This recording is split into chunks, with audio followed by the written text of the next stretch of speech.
Hi, thank you so much for clicking on this video. My name is Louisa. Today I want to share more about my 2-week, yes, I started 2 weeks ago with an experiment of doing my carnivore way of eating, which I'm already doing for the last 4 years, and I'm a huge fan because it got me pregnant, had a very kind of a healthy, easy pregnancy and easy delivery, and I'm a huge advocate of consuming enough protein for optimal health, specifically for females. And recently I came to a study that I also shared in my previous video, where being too long in a ketosis state would have some side effects on your optimal health, specifically for women, libido, hair loss, also your overall hormonal health could affect on being in a ketosis for too long. I found it interesting because I realized I have been quite a long time doing carnivore, although obviously that's kind of zero carb and you get in a ketosis state of mind. Not as if you're doing keto, where it's really focused on high fat, moderate protein. With carnivore, you're focusing on high protein, and obviously when you're doing in high protein, getting that from grass-fed meats, obviously you're also consuming a lot of healthy fats, which I was doing from eggs, from butter, but still very focused on high protein. But I realized, I just was thinking maybe I'm in a too long of a ketosis state of mind or a carnivore state of mind, so why not change that, right? Why not just change play a little bit with your kind of way of eating, specifically if you feel you're healthy, if you feel that you're already thriving on healthy fats, thriving on protein, which for me is definitely the case. Obviously, going from a standard American diet, I would always recommend first do the transition to either strictly carnivore or strictly keto, and then maybe do what I'm now doing, which is carnivore with fruits. Going back a little bit of what is keto versus what is carnivore, where keto is really focused on healthy fats, moderate protein. You're consuming healthy fats from avocado oil, from butter, from ghee, from basically getting healthy fats from meat, from eggs, but still you're also consuming vegetables. Vegetables that have a low glycemic index, and you can incorporate some fruits like blackberries, raspberries, just even fruits that doesn't have a very high glycemic index. So I will name a few here on the video as well. Then where versus a carnivore diet is basically everything that comes from an animal. So that's beef, that's pork, that's chicken, that's fish, that's butter, that's ghee, that is tallow, that's bone marrow, everything that comes from an animal. However, there are some other doctors out there, such as Paul Sadino, who's a big advocate of also doing carnivore, high protein, but still also focusing on fruits. And now recently in one of his last interviews he was doing in one of the podcasts that I'm a huge fan of, he basically also explained that he sometimes also incorporates some vegetables, well in this case pumpkin he mentioned, or squash, which is actually at the end a fruit. So he's now also more towards incorporating more those kind of things with just not only the fruits. But I found it very interesting because it resonates very with the article that I was referring to in my last video, where it's about consume high protein but still get also some glucose from fruits. So I was like, why not? Why? Because I feel that I'm in perfect shape. I do not need to lose weight, or I do not need to fix my metabolism. I just want to test what it does to me, if maybe my endurance will improve, if my energy will improve, maybe libido, why not? These are all great benefits based on what I've noticed, or what I've at least done from the research that I was reading about, that I was like, okay, why not giving this a try? So that was kind of like a background or kind of like a summary of what is keto, what is carnivore, and what is now carnivore plus fruits. That's basically what I've been always doing for the last years, but then incorporating some fruits.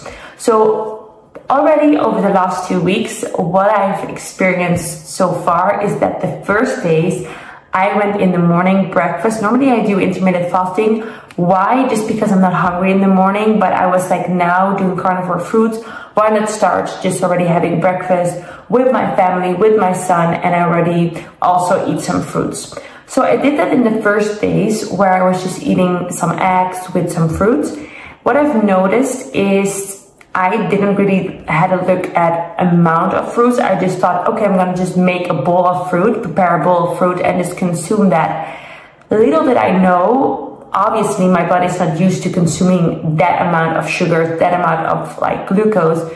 So in the first days I already noticed like some pimples on my cheeks already. Like I was noticing, wow, my skin is actually absorbing, I felt at least that my skin was just not used to the amount of sugar. So I saw it in my skin. I also felt quite bloated. Normally I have quite a toned belly, but I felt just a bit bloated. So that was kind of like in terms of skin. And this is something I've noticed, but I've mentioned already the first days. The bloating was also already the first days. The good thing was that I did notice was that during my exercise, my performance, when I was doing some workouts at the gym, which I'm doing always the Form app, which is like resistance training with weights, fantastic. And here I was feeling that I had way more power. So instead of what I'm normally doing is, for example, having 10 kilos on each side, doing like lower body work, I felt, oh, I can even do more. So that was quite fun and it was super nice because I felt, okay, I'm able to challenge my body. I feel I have more power. So that is very great that it's actually a benefit when you want to improve your endurance training. I don't know yet about cardio because I'm not myself a very cardio person. I love dancing. I love going for a walk daily, but I'm not like a runner, or I do not like go to these cardio kind of workouts. But at least for this weight training, I felt, wow, I have more strength. So that was a good thing. So going back to the body composition, I felt that instead of, yes, I mean, my physique is quite like, I have lean legs. I always feel that whenever I gain weight, it always is around my belly area and my arms and my face. And I've noticed that within a few 4 days, I already noticed that my face got a bit chubbier. I mean, little, right? I mean, it cannot be crazy. And I've noticed that I do not have like a crazy definition on my stomach anymore, but felt a little bit like bloated, as I mentioned. Also in terms of like stools, more regular, I would say, where if you're fully carnivore, you not go to the toilet every day, which is super fine because you do not have to get rid of the toxins. And definitely with fruits, you have to go more regular, more often. So that was also one thing I've noticed. Yes, so basically the last 2 weeks now, having this overview, I'm very consistent just to continue this doing for a month. I want to continue, but I have already done some here and there like changes where now I just consume still in the morning some fruits, but not like a bowl of fruits. What I do, I start with protein and I just have a slice of pineapple. Or yesterday I had some coconut pieces, which amazing, by the way, delicious. And that makes me feel, wow, I'm still consuming fruits, but not as a high extent that I'm like over consuming it and that I can see it in my skin or that I feel it in my digestion. So I'm still incorporating fruits, but to a moderate extent. and only in the morning, so I can do this before my workout or before my long walk. I just feel like, okay, I'm gonna use that glucose for energy rather than just sitting on the couch as if I think if I was doing that on the night, I would just then be maybe full and then you're not doing anything with that extra energy, right? So that was super interesting so far. Also, what I've noticed is that now that I'm not doing any intermittent fasting, I'm kind of like doing a pre-workout snack or pre-workout meal.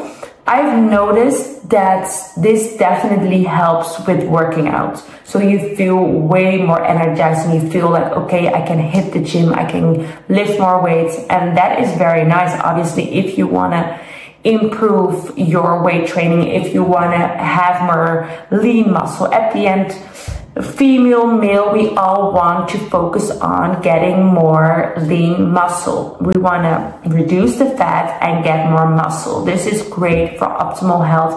We want to make sure that we are fully empowered by protein, that we have muscles to basically, it will help us later on to be more flexible, to make sure that we do not, for example, break a bone or break a hip when we are older. We need to have this strength to be healthy for optimal fertility. So yes, so far, this is kind of like my overview that I've experienced. I just want to know from you if you have experienced this as well, like talking about the bad skin in the beginning when you started to incorporate fruits. How is your exercise now doing? How is your body composition? I would just love to hear from you. What is your experience? Maybe I'm doing something different than you. I would love to know what you're doing exactly. And yes, if you have any questions, would love to hear from you. And I see you in my next video.